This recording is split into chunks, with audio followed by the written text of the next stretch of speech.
Hi, everybody. Dr. LJ here, and this is the Natural Wellness Academy, and this is going to be a webinar within the mind module, although I'm sure that Barb will teach us that there's a lot more going on than just the mind. It's just that we had to classify it, but I would think that HeartMath really has to do with all of the things that we do, which is body, mind, spirit, and coaching. And we have a special guest who is Barb Fletcher, who is a very long-time HeartMath coach, and also you are a psychologist. Welcome. Actually, I'm not a psychologist. My background is more in other kinds of healing, but yeah, I didn't correct you on that, LJ. Oh, I'm sorry. Okay. It's okay. Yeah. All right. Now, what I want to do too is I want to put in the chat box just so that everybody knows your website. Tell me your website. It's barb-fletcher.com. You have another one too, something about potential, right? Yeah. This is the one where they'll find all of what's happening. Okay, everything that you're doing. All right, well, why don't you tell us then, so that I don't introduce you the wrong way. Tell us about your background. Tell us about how you got into HeartMath. So I am a long-time career civil servant. I live in a small province in Eastern Canada, and I just finished up a 35-year career with them a couple of years ago, and ended up being solely in healthcare when I was there.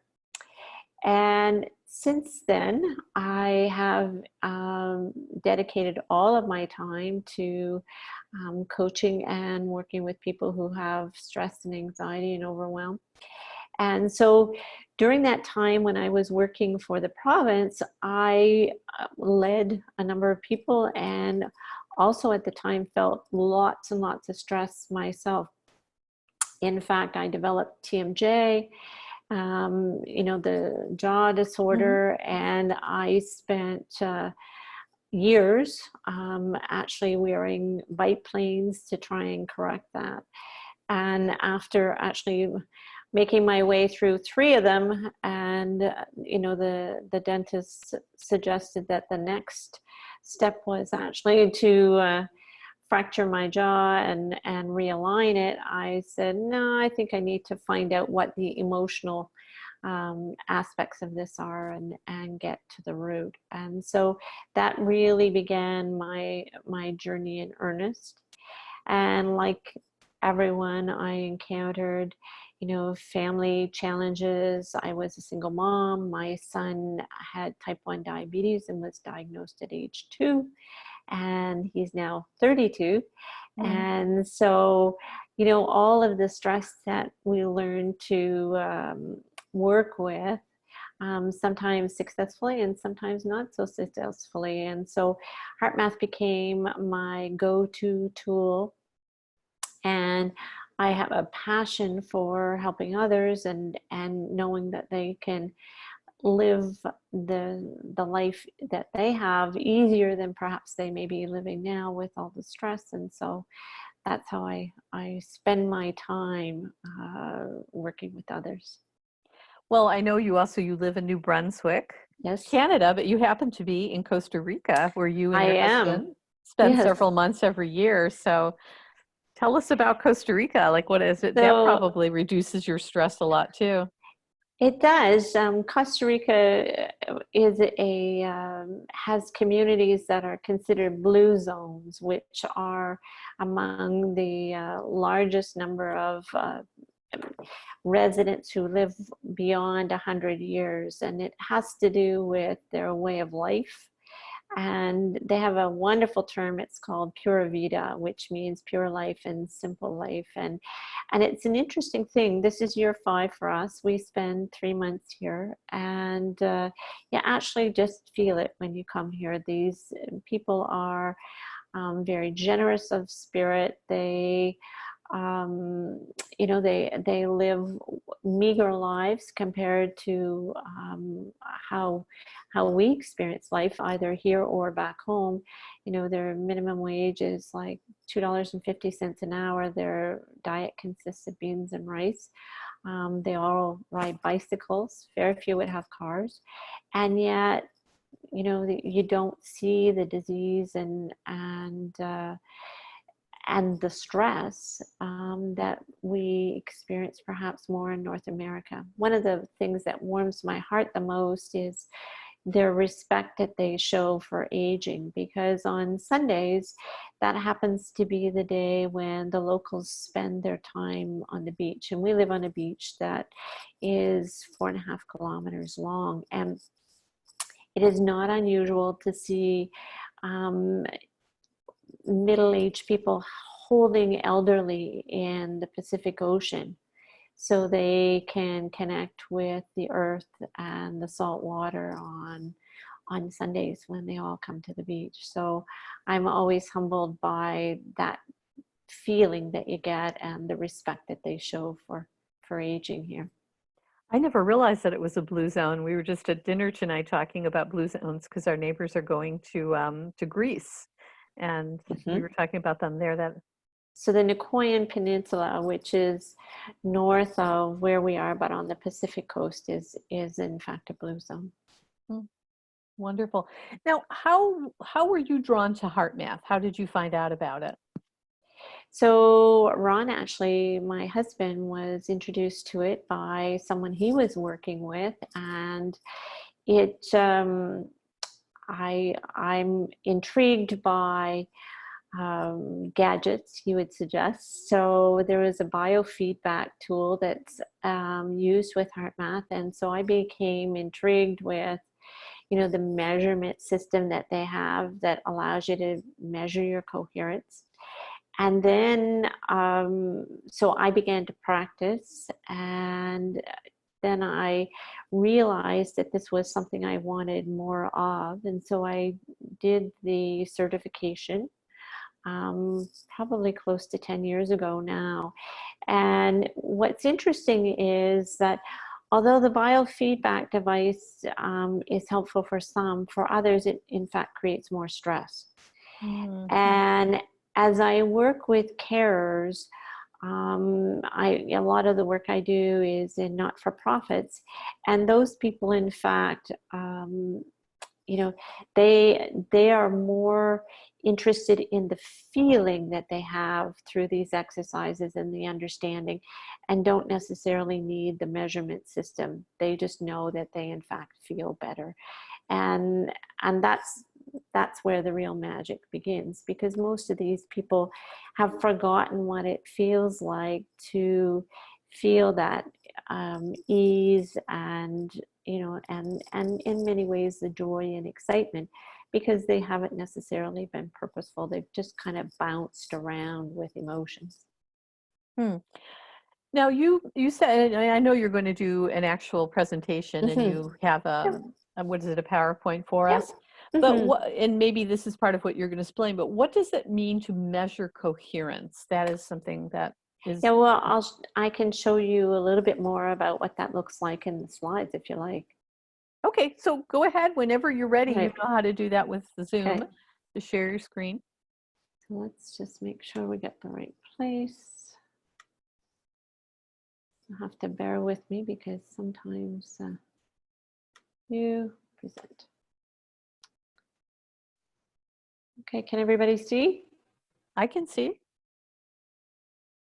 I have everybody muted except for you and me, and I'm about to mute myself. So I assume that everybody can see. So this is just a little bit about what HeartMath is, and it's, you know, it's a system that's it's scientifically based, and they've had more than 30 years of research, which was of real interest to me, because it created a connect for people who might not necessarily be open to these kinds of tools.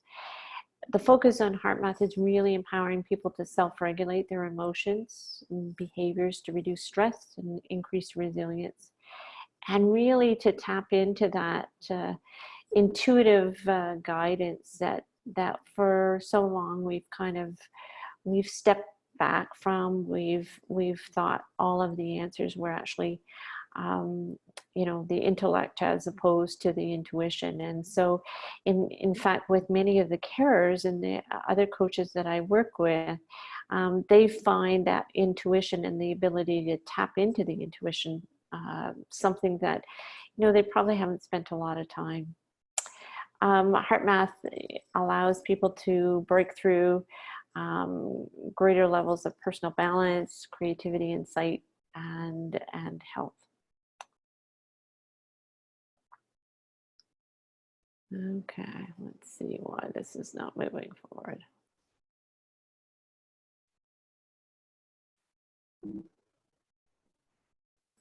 Oh, there we go. Let's try this. So there are really 4 domains of resilience, and those we've heard people talk about resilience, and resilience is a really big buzzword these days, and HeartMath talks about it in terms of being 4 different bubbles, four areas. So the physical is your physical flexibility, your endurance, your strength. So that one, I grew up on a farm, and that would have certainly been how my dad would have perceived resilience, with just that one bubble. We hear now more about the mental resiliency, and that encompasses the flexibility, our attention span, our focus, and our ability to incorporate multiple points of view. And so people, it's not unusual for people to say, I'm not able to focus, my attention span, and we can attribute it to a lot of things, including screens and other things. But that really looks at the domain of mental resilience. The third one is really the spiritual, and some people might focus that in the context of religious resilience, but it's really that spiritual flexibility. It's our commitment to values and the tolerance and of other values and beliefs of others. And that we see, we are probably aware of that one, because if we sense that we're at a disconnect or at odds perhaps of other people's values, we'll probably recognize that feeling within us. And we also know that when we stray from who we want to be, our commitment to values, that we're not feeling quite as well as we ought to. The emotional resilience is really the one bubble that we really haven't talked a lot about. And it, how I see it when I work with people is it's really about, the fact that emotions can be messy. People are perhaps reluctant to share. I did a group coaching this week, and I had 8 people, on a session, a Zoom session, and they, I had done another group with the same organization the day before. Everybody was engaged and participating. Another group of people, they were all very quiet. And so it depends on people's willingness to look at emotions. And so emotional resilience is really our emotional flexibility, our ability to self-regulate, and our outlook. This is the one domain of resilience which really stands to drain our energy to the greatest degree. And yet we've not spent a whole lot of time there.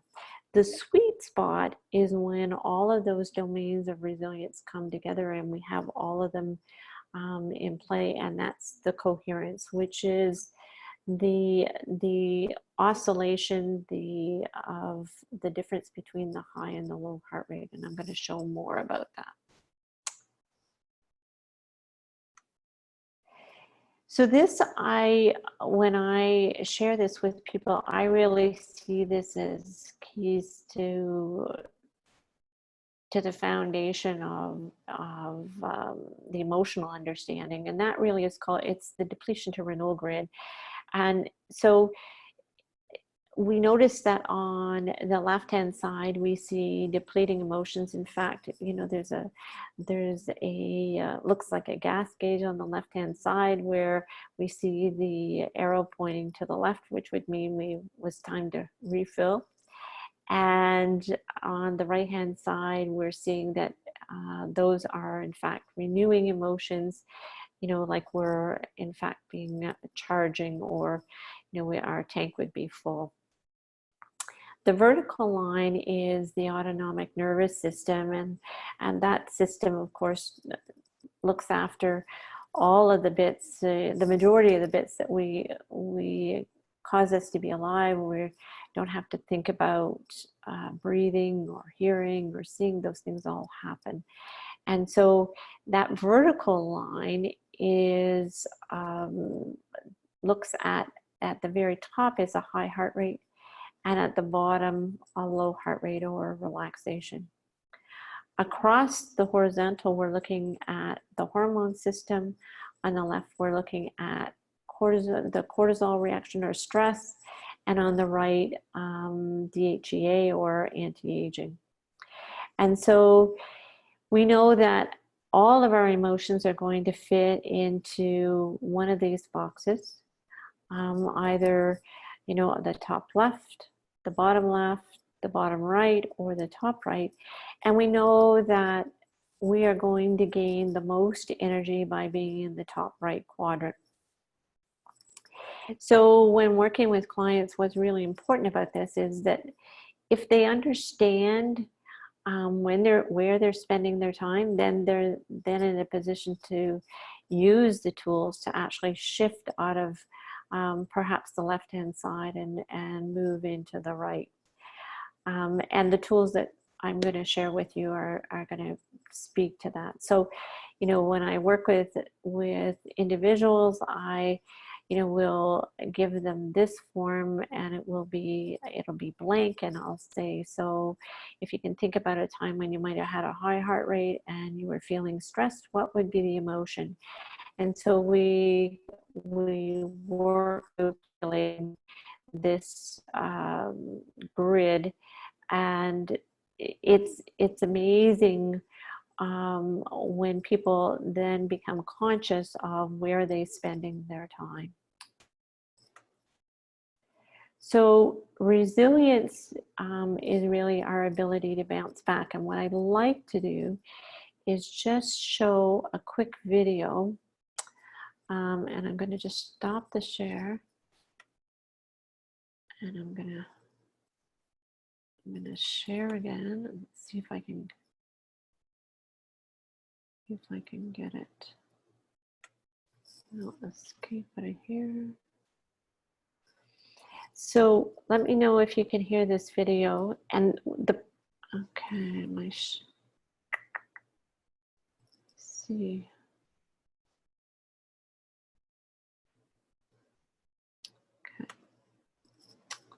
Okay, I'm going to share.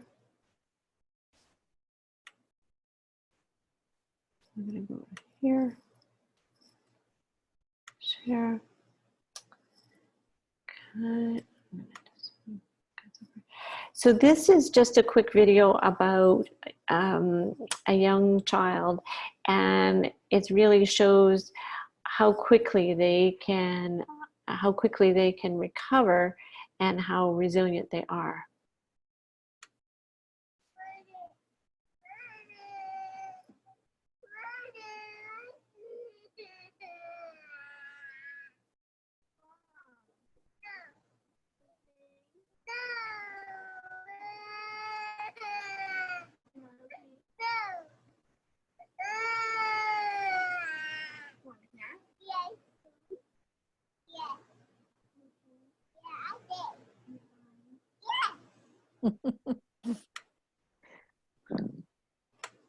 Gonna move back over here. Video present. Oops. So that's just a really quick example of, children let things go and are able to bounce back quickly. And if we experience stress, odds are we may hang on to things a little bit longer. So one of the things that I say to clients is, the need to practice, practice, practice. And so when I say practice, practice, practice, the tools, I'm talking about, perhaps 10 minutes a day, 5 minutes in the morning and 5 minutes at night. But the practice is really what creates the foundation and the awareness. And so I'm going to talk more about that. So as I mentioned earlier, there is a biofeedback device, which for me, I really enjoy that piece. I'm all about measuring, and so it measures the difference between the high and the low heart rate, and then translates that into what is referred to as coherence. And it's real time, so that's of interest to some people in that they measure themselves day after day to indicate their proficiency. So what I wanted to show you was just a little bit about how sometimes we think we know how we're doing, but it's not always the case. So this is an example of, last summer, my mom fell and fractured her hip on June the 12th. And so earlier in the day, she fractured it mid-afternoon, and I was practicing my quick coherence. And you can see nice oscillations between a high and a low heart rate, and they're just smooth, no jagged edges. And so this is how it presents the summary. So it shows, in this case, I spent about a third of the time in low coherence, and 2/3 in medium, and just 5% in high. But the average coherence over that time was 4.6 over almost 9 minutes. So what happened was... Wait, I'm sorry to interrupt you. So high coherence, what is the optimal? The optimal can be over 10. Okay, so high coherence is the optimal then. Yeah, and so what you're trying to achieve is to spend more time in the green. Okay. Okay, and so what's really important here is to just look at these oscillations. They're all smooth. So I spent time with my mom in the hospital with the fractured hip. She had 48 hours to have the surgery. She was very, very ill. And this was on a Saturday, I came home and I needed to do a coaching session with somebody. And so I thought, well, I hadn't practiced all week, and I thought I better get it together before I do this call. And so I sat down to practice, and I honestly thought that I was just fine. And this is what it looked like. So all irregular, nearly 100% in low and, 100% in low and medium. And the average coherence was 2.3.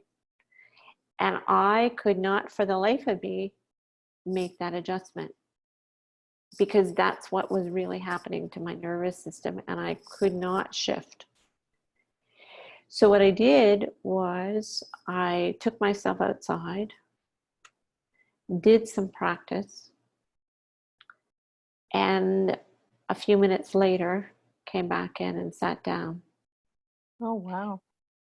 So what was really poignant for me was I thought I was in good shape, but what was happening on the inside looked very different.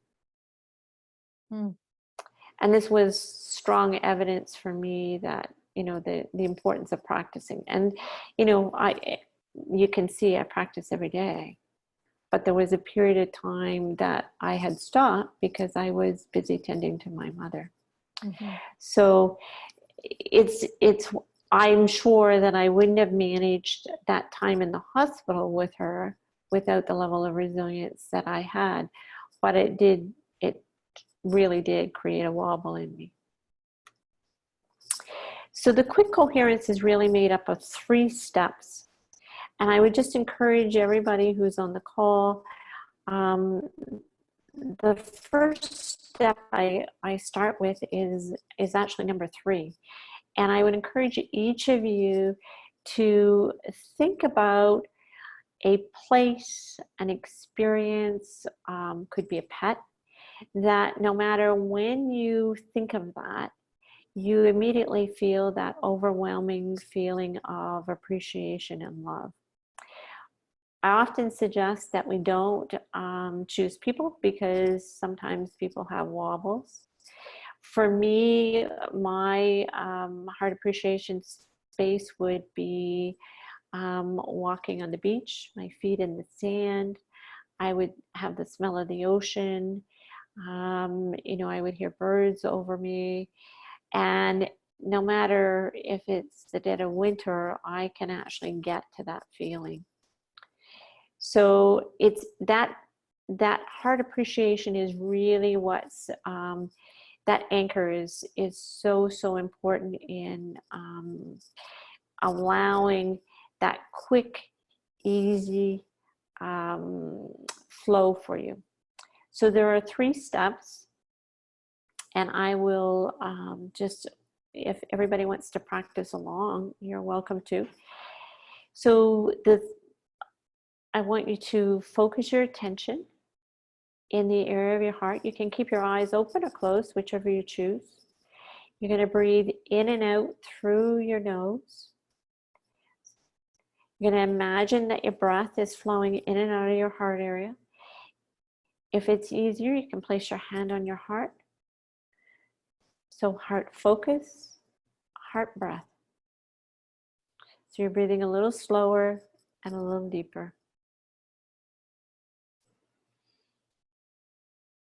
So heart focus, heart breath.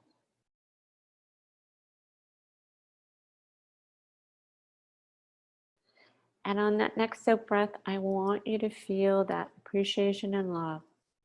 So heart focus, heart breath, heart appreciation. Breathing in and out through your nose. 3 steps. Heart focus, heart breath, heart appreciation.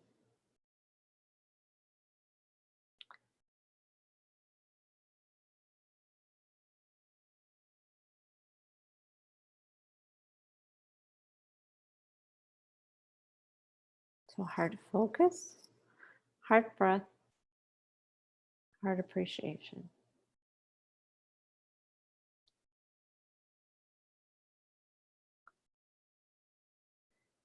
Okay.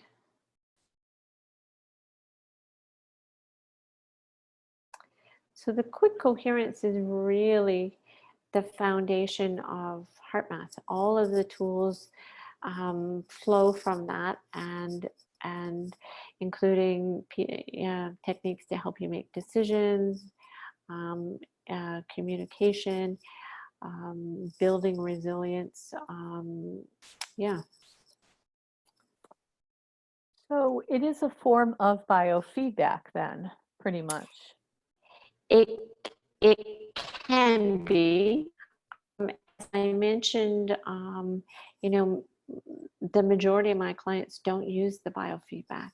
They do it. They accomplish the coherence without the evidence that they are there, just by virtue of knowing the difference in how they feel.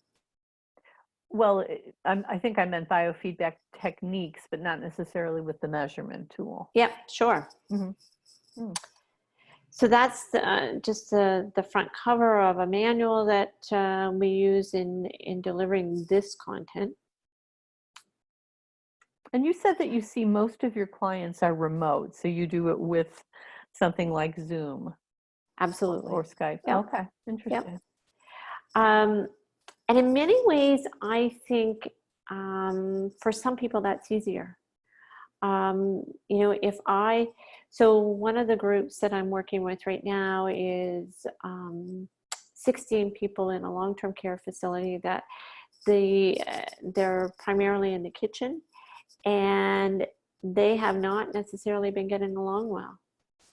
And so you put, you know, 8 of those people together in a room, and you're not necessarily they're going to feel very vulnerable in sharing how they feel. Where if they're able to participate from home via Zoom, it's a very different feeling for them. They feel safe, and probably much more comfortable in sharing. Okay. Now, what I do with my clients, and I'll talk a little bit about that, is that if I'm working with a group, I would do a 30-minute call with the individual prior to bringing them together in the group, because I need to know what stress looks like for them, and how they respond to stress, what their stress response is.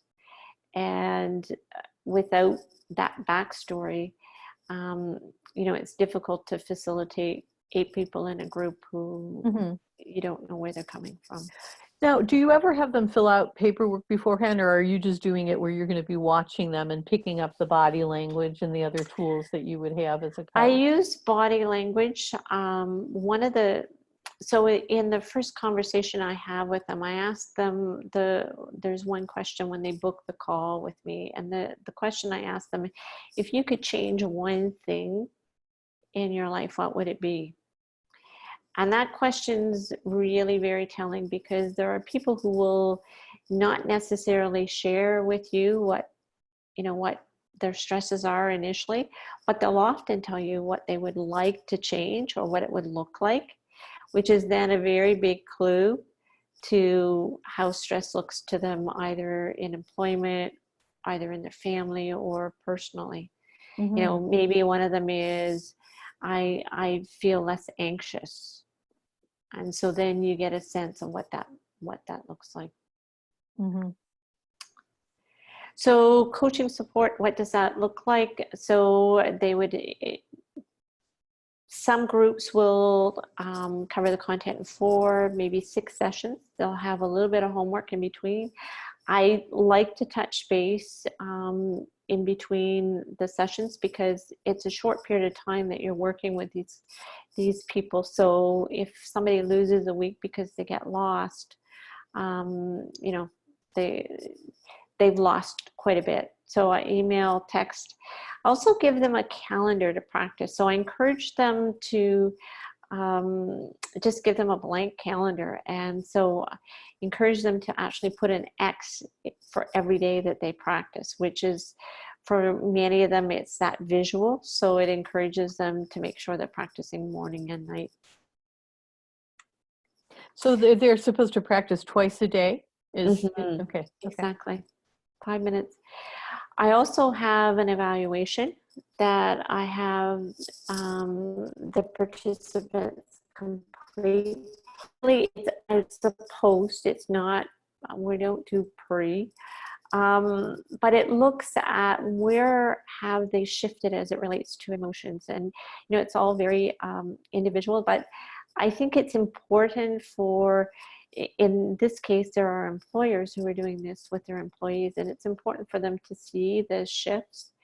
And the results are pretty significant. People in some of the groups that I've had, more than half of them feel that their life, they appreciate life more, and many of them feel much happier at work. So I think it's important, if you're working with a group, that the employer, it's helpful for them to know whether or not we've moved the needle with these emotions.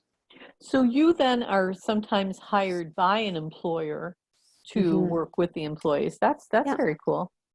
Yeah. And I'm actually, so I'm working with 4 organizations right now. You know, and a number of them, 2 of them have 16 employees each who are doing this. I maximize the groups to about 8 because that's about, I feel that's a good size to be able to lean into the body language and see how everybody's doing. More than that, you can lose track of people. Yeah, I would think so. How do you sustain this? Because that's important in organizations. You know, it's one of the things that I've heard is that, you know, when it gets into the culture, people then use HeartMath to solve problems. They use HeartMath to self-regulate as a group. So if they were coming together in a meeting, they might spend 2 or 3 minutes getting in coherence before they proceed to the meeting. And then, in fact, what happens is they come with a much more heart-centered approach. So HeartMath is, once it's in an organization and if the leadership participates, you know, they lead by example. And for the most part, I encourage the leadership to actually jump in first, because I believe that they need to not be asking their employees to do things that they're not ready to do themselves. Webinars, check-ins, people are connect with me via email and social media. How I aim to help them sustain in their organizations. So this was a response that I got from one of the participants. This was actually a one-on-one client that I had, and she said, it feels like I'm filling up my battery from the inside out. The sun wraps itself around me and holds me tight. Oh, that's beautiful.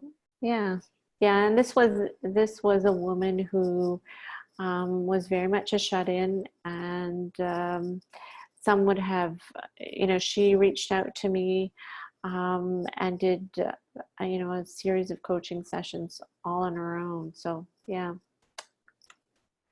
So questions, I can stop. Well, I'm going to open up the microphone soon, but I have like a couple questions for you. Sure. So, you know, we are the Natural Wellness Academy, and we're a coaching academy, and everybody who's on here is either a coaching candidate or they're a coach in something else, and they're maybe adding on to their specializations. How could coaches use this as part of, I mean, you're coaching people specifically on HeartMath and maybe stress issues, but let's say, you know, a lot of our coaches are health coaches. We have, as your husband Ron is one of our cannabis coaching candidates, which is how we met. How could a coach, if they were going to train in HeartMath, how could they use this in their coaching practice? I think the biggest thing is that people aren't necessarily aware of their emotions. And I think this is a very concrete way for them to actually understand emotions that they may be experiencing throughout their lives. And I think, so, you know, if we're looking at, you know, from a health coaching standpoint, and we're looking to find root causes for challenges that people are experiencing, often it's emotions that, you know, lay the foundation for some of those challenges. So I think that it's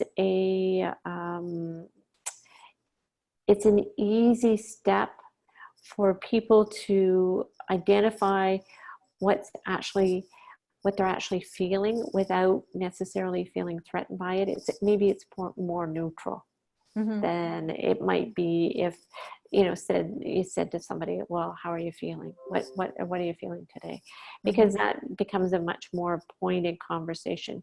So for my practice, I see that there are really, in dealing with emotions and well-being, I see that there's really three pillars. So I see understanding emotions as HeartMath playing a big role there. And then the tools I use actually to release those emotions are emotional freedom technique. And so that's a middle pillar for me. And then and that could be hypnosis. It could be a series of others that you use to release them. And then the third pillar is actually building resilience, and that's HeartMath comes into that as well. Okay, so so you're layering. You're using other techniques. So this would be a very good thing then for a coach to use as layering as part of their practice. Yeah. Now the clients, if I'm working with an organization, they may only be interested in doing HeartMath. Right. But for one-on-one, and it's much trickier to get at some of that if you have a group. But if you're doing one-on-ones, it's fabulous because it creates that emotional awareness. Then you can release whatever happens to be getting in the way, and then tools to help build resilience. You can get deeper. Well, and then for those of you who are in the Academy, you have access to our webinar library. We do, if you're not familiar with emotional freedom technique, we did do a webinar, or rather, I think it was a teleconference on that. So if you want more information on EFT. Okay, I have opened up everybody's microphone that I could. I think Yvette's and Jamie's, I think Jamie, you're open now.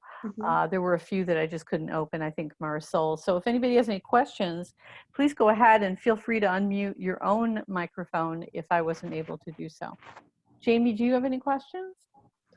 I don't think so. I'm trying to think. I might in a few minutes. Because this is something definitely you could layer with the work that you're doing. You're doing not only health coaching, you're doing the hypnotherapy. Yeah, I was actually trying to think of it as part of hypnosis or like hypnotherapy, like the coaching part that I do with hypnotherapy. Because when you were talking about practicing, like the morning and the evening practice, because when I do hypnosis, I give my clients recordings that I ask them to listen to every day, and that's kind of like practice. Well, so I was kind of relating it to that. I think of my 20 breaths, which I have a lot of people doing around the world, as kind of being a little bit similar, although I'm not that familiar with HeartMath in terms of its technique. So yeah, very cool. Christy, I know you always have questions, so. I was just wondering, do you ever work with any children, and how does that go? I haven't. So what I know about children is children pick this up very, very quickly. And HeartMath does have a comprehensive program for children. So I haven't spent time actually working with them, but what I have seen is I've seen individuals that have done coaching with me who have gone home and actually taught their children the quick coherence and techniques. So it is very, very successful with children, and it's actually used in some of the schools in the U.S. Yeah, I was thinking it would be an amazing thing to work with kids. And now I'm thinking about the autism program that we're thinking of developing. Right. Yeah, Barb. Because I actually have a client on the spectrum now. He's a teenager, but it's part of what I'm working with him on is managing stress and like social anxiety. Yeah, so that's really... because it's very self-sustaining. So I think it would be something that would work well with somebody on the spectrum. Barb, do you have any, because actually Jamie and I are in the process of developing a specialization for coaches for working with individuals and families with people on the spectrum. Have you ever worked with anybody with HeartMath? No, I haven't, but I'm sure that, you know, the best part about these tools are that, you know, you can use it while you're driving the car, you can use it while you're walking down the street, and it's not necessarily obvious to the people that are around you that you're actually doing it. Yeah. And that's why I see it so valuable, because it's not as if we can always find ourselves in that perfect condition to be able to, you know, do what we need to do to bring our stress down. So I'm sure that, you know, And the younger people, what I do know for a fact is they get it quickly. And when they feel better, the commitment to practice is much easier than perhaps people who are a bit older. And we're thinking of, perhaps Barb and I have talked about maybe offering a certification in this, you know, for coaches, designed specifically to coaches to use this. We've talked about maybe that down the road. So, Yep. All But right. I'd certainly be you know, available to answer anything or do whatever I could to facilitate. Yeah. Well, Jamie and I will definitely be in touch regarding using Yeah. that with our new specialization. Yeah. Does anybody else have any questions? I know that Yvette's on here, Mighty Soul's on here. I'm looking to see who else is here. Shelley is here, and I don't know, is this Shelley Postini? I know that. Oh, I'm sorry, it's Shelley Evelyn. hi, Shelley. Okay, that's right, because I only know two Shelleys without the E at the end. So, hi, how are you, Shelley? I'm doing well, thank you. Do you have questions? No, Had you ever heard of HeartMath before? no, I hadn't actually. But it sounds very interesting, actually. And I was doing the exercise as she was guiding us through it, and it does. It's amazing how just something so simple can feel so much better. So what I've done is I put my email address in the chat. So if anybody wants to flip me a note, I'm more than happy to respond to questions. Wonderful. And we have your website up on here too. And I'll also put it, you know, eventually when I put this on YouTube, you know, I will put that, and I will put it also in our information when it goes into the library. So does anybody have any other questions? I mean, you know that if you have a personal question and you're shy to put it out here, you do have Barb's email right here, barb@purposepotential.com. And that is her other website too, is purposepotential.com. And thank you. I'm so thrilled that we had a chance to be exposed to this. And Thanks for inviting me. thank you. I'm going to end the recording right now. And this way, if anybody, you know, has a question that they just didn't want to be on the recording, you know, feel free. I'm just going to end this right now. Okay.